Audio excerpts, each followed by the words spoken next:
सवाल आज एक सबसे बड़ा मैं विजय जी से पूछना चाहूंगा कि ये देवमण द्विवेदी जी भारतीय जनता पार्टी के विधायक हैं।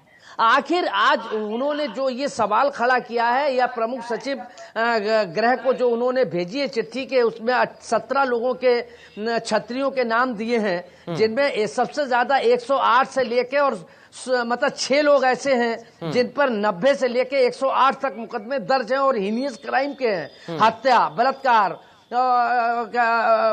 फिरौती जैसे गंभीर अपराध हैं। आखिर भाजपा का विधायक ये सवालिया निशान क्यों खड़ा कर रहा है सरकार? ठीक है, आपका सवाल लेकर विजय जी के पास में जाऊंगा सर। अपराधी सब जातियों के होने चाहिए। ठीक है सर, प्रभु जी आपका सवाल लेकर विजय जी के पास में जाऊंगा, लेकिन उससे पहले उमाशंकर पांडे हमारे साथ कांग्रेस से प्रवक्ता जुड़े हैं, उनका एक कमेंट में इस पर ले लूं। उमाशंकर जी, क्या कांग्रेस पार्टी भी ब्राह्मणों के हित की बात करके अपना हित साधने की कोशिश कर रही है?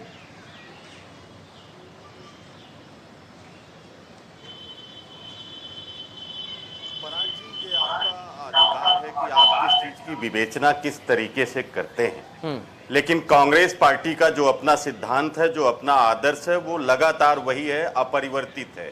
1885 से आज तक ना हम जात, ना धर्म, ना क्षेत्र, भाषा, नस्ल की बात नहीं करते हैं। हम सबकी बात करते हैं, सबको प्रतिनिधित्व देने की बात करते हैं, और जहां कहीं भी अन्याय है, पीड़ा है, वहां खड़े होने की बात करते हैं, और कांग्रेस पार्टी के नेता वहां दिखाई देते हैं। ये मैं बार बार कहता हूं, हर बार कहता हूं, और यही सच्चाई है। आप उत्तर प्रदेश के हर कोने से जो जनता की आह निकल रही है, हर कोने में हत्याएं हो रही हैं, बलात्कार है, डकैती है, छिनैती है, अपहरण है, हर जगह आपको कांग्रेस पार्टी के नेता धरातल पर उतरकर लोगों की लड़ाई लड़ते हुए दिखाई दे रहे हैं। चाहे वो संजीत यादव और हित साधने में भी कांग्रेस पार्टी दूसरों की ओर कर रही है। मैं ये मानूं कि अपना हित साधने में भी कांग्रेस पार्टी दूसरी पार्टियों की होड़ कर रही है। जब अखिलेश यादव कहते हैं कि हम परशुराम जी की मूर्तियां लगवाएंगे, तो मायावती भी कूदकर कहती है कि हम उनसे ज्यादा मूर्ति लगवाएंगे। तो आपके नेता ये क्यों कहते हैं कि परशुराम जयंती पर छुट्टी घोषित होनी चाहिए सरकारी? आप भी दूसरों की ओर कर रहे हैं फिर? पराग जी, आप मेरी बात पूरी होने दीजिए। आपने एक प्रश्न किया ना, अब उसका जवाब आप सुन लीजिए जी। राजनीति में विपक्ष का क्या कर्तव्य होना चाहिए? घर में बैठ के जो है कीर्तन करना क्या विपक्ष का कर्तव्य होना चाहिए, या जनता की लड़ाई लड़ने सड़क पे उतरना उसका कर्तव्य होना चाहिए? अगर कांग्रेस पार्टी तो आप कहिए ना कि आप ब्राह्मणों की लड़ाई लड़ रहे हैं। सर खुलकर बोलिए ना कि ब्राह्मणों की लड़ाई आप लड़ रहे हैं। क्यों नवाज रहे हैं? आप खुलकर बोलिए, ब्राह्मणों की लड़ाई आप लड़ रहे हैं। क्यों? संजीत यादव पराग जी, संजीत यादव ब्राह्मण थे क्या? डॉक्टर कपिल ब्राह्मण है क्या? सत्यमेव जयते ब्राह्मण है क्या? उन्नाव वाली लड़की ब्राह्मण थी क्या? शाहजहांपुर वाली लड़की ब्राह्मण थी क्या? कांग्रेस पार्टी सबकी लड़ाई लड़ रही है।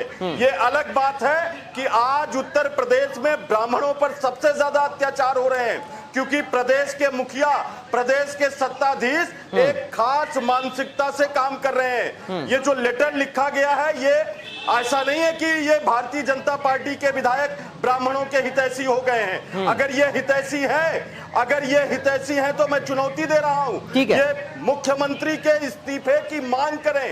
ये मुख्यमंत्री के खिलाफ विधानसभा में धरने पर बैठ जाएं और बोले कि जब तक आप ये जिन लोगों के खिलाफ इन्होंने लेटर जारी किया है, जब तक इनके खिलाफ भी कार्रवाई नहीं होगी तब तक हम धरने पर से नहीं उठेंगे। ये राजनीतिक ड्रामेबाजी ठीक है, दुबे जी भी बंद करें, सपा और बसपा भी बंद करें। ठीक है विजय खेरा जी, है तो लोगों के घर। ठीक है सर, लौटूंगा आपके पास। विजय खेरा जी, प्रमोद जी ने सीधा सवाल ये उठाया कि अगर आप एक समान राजनीति करते हैं, किसी एक भी जाति धर्म को लेकर नहीं चलते हैं, तो फिर क्यों आप ही के विधायक ने सवाल पूछ लिए हैं? इनकी बातें दो बड़ी जबरदस्त जोरों से बोली है, उसका जवाब दे दूं इनको मैं, वो आवश्यक है जी। दर्शकों के लिए भी जानना जरूरी है। अभी कांग्रेस पार्टी के प्रवक्ता ये बोल रहे थे कि हम सबको समान दृष्टि से देखते हैं। जब जम्मू कश्मीर से ब्राह्मण एक एक करके लाखों में निकाल दिए गए, जब उनके वहां पर मर्डर कत्ल होते रहे, औरतों की इज्जत लूटी गई, उसके बाद जब कांग्रेस सरकार आई केंद्र में और गुलाम नबी आजाद मुख्यमंत्री बने, तब ये 5 साल चुप बैठे रहे। एक प्रयास बता दें, 5 साल में एक प्रयास के ब्राह्मणों को न्याय देने के लिए इन्होंने क्या किया? जो निकाल दिए गए थे उनको वापस लाने के लिए इन्होंने क्या किया? नेता भाजपा को करेक्ट कर दीजिए, ये चैनल पे बैठ के झूठ ना फैलाएं। नहीं, एक मिनट, क्या आपको पता है किसकी सरकार थी उस समय जब कश्मीरी पंडित हटाए गए थे? सरकार किसकी थी? सरकार किसकी थी प्रदेश में और केंद्र में? आप इस चैनल पे जवाब दीजिए, मैं आपको चुनौती दे रहा हूँ। शंकर जी, जब आप चीन से पूछे किसकी सरकार थी जब कश्मीरी पंडित निकाले गए? सरकार किसकी थी? ये आपकी बड़ी पुरानी आदत है। सर एक एक करके प्लीज देखिए सर, एक एक करके आप बोलेंगे तो जनता अच्छे से समझ पाएगी कि आप लोग अपनी क्या बात रख रहे हैं। आप अगर लड़ने में समय खराब करेंगे तो कोई फायदा नहीं इस डिबेट का। इनकी आदत है। एक एक करके सर प्लीज। उमाशंकर जी आप इंतजार करिए, अब विजय जी आप जल्दी से आप जवाब दें। प्रमोद जी ने जो सवाल खड़ा किया, सर विजय जी, खैरा साहब, प्रमोद जी ने जो सवाल खड़ा किया उसका आप उत्तर दें। उसका उत्तर दें कि आखिर क्यों बीजेपी के ही विधायक को ये सवाल पूछना पड़ गया? अब पिट गए ना ये। अब दूसरी बात सुन लीजिए, मुख्य सचिव अभी ब्राह्मण था कुछ दिन पहले, अभी भी अतिरिक्त मुख्य सचिव ब्राह्मण है, डीजीपी ब्राह्मण। सर आ रहा हूँ, उमाशंकर जी प्लीज सर धैर्य रखिए थोड़ा, एक एक करके अपनी बात रखिए प्लीज। खैरा साहब अपनी बात जल्दी से आप पूरी करिए। हाँ सर, ये कुछ भी बोले जा रहे हैं। आप देख रहे हैं मुख्य सचिव, अतिरिक्त मुख्य सचिव ब्राह्मण, डीजीपी ब्राह्मण था, अभी भी ये डीजीपी है। इस तरह की बात ये कर रहे हैं, बोलने से पहले 100 बार सोचना चाहिए। जो चिट्ठी भी लिखी है मड़ी साहब ने, विधायक जी ने, वो किसको लिखी है? वो ब्राह्मण है, अतिरिक्त सचिव। आप ये तो कह ही नहीं सकते कभी मुख्यमंत्री के ऊपर, ये तो कहते हुए लाज आनी चाहिए इनको जो बोल रहे। रहा मुकदमों की बात, जिन लोगों के लिए लिखा है उनके खिलाफ कार्रवाई होना चाहिए। और वो मुकदमे 20 साल से चल रहे, 20 साल से, 25 साल से चल रहे, 30 साल से चल रहे हैं। आज 3 साल में नहीं चल गए वो लोग, तब तक 3-3 सरकारें आ गई, दुनिया की सरकारें उस पर काबिज रही, शामिल रही, किसी ने कोई एक्शन नहीं लिया तब। अब हम जब एक्शन चालू कर रहे हैं, अभी अतीक पे लिया, इनका भी नंबर आ रहा होगा। इनमें से अधिकांश लोग सांसद, पूर्व सांसद, विधायक, ठीक है, नंबर आ रहा होगा। ठीक है प्रमोद जी, नंबर आ रहा होगा, ये जवाब है विजय खैरा जी का। होगा नहीं, आ रहा है सर, आ रहा है सर, आप ही ने कहा आ रहा होगा जी।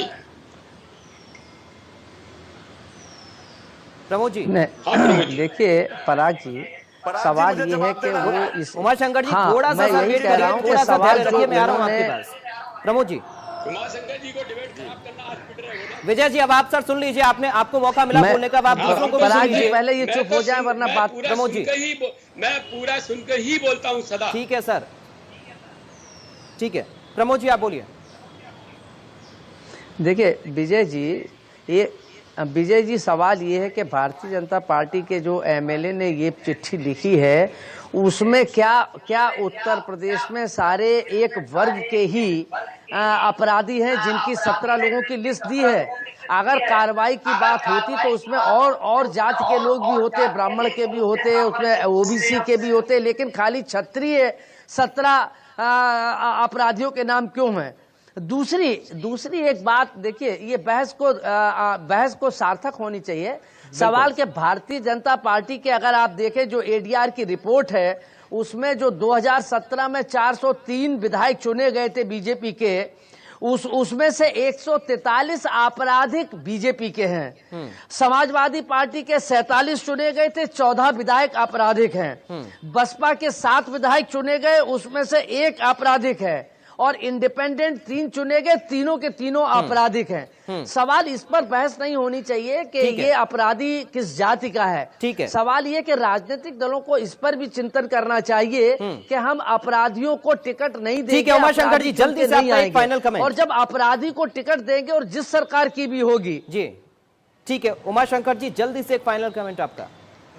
देखिए पराग जी, मैं विजय खैरा जी की समझ पर प्रश्न चिन्ह लगाता हूं। इनको पता नहीं है जब कश्मीर से कश्मीरी पंडित हटाए गए थे तो इन्हीं के समर्थन की सरकार थी बीपी सिंह की।